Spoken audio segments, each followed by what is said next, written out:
$1.09 this morning. It is within $300 million of reaching the $2 trillion market value space, and it would be just one of a handful of companies above that $2 trillion metric, including NVIDIA and Apple and Microsoft.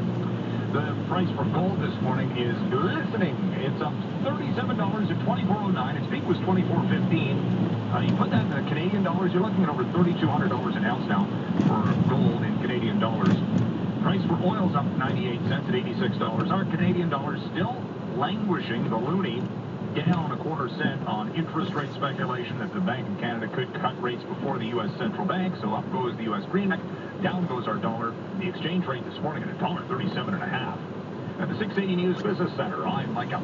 Leaky faucet, broken tile, damaged wall. Wouldn't it be great if all your home repairs just disappeared? So make some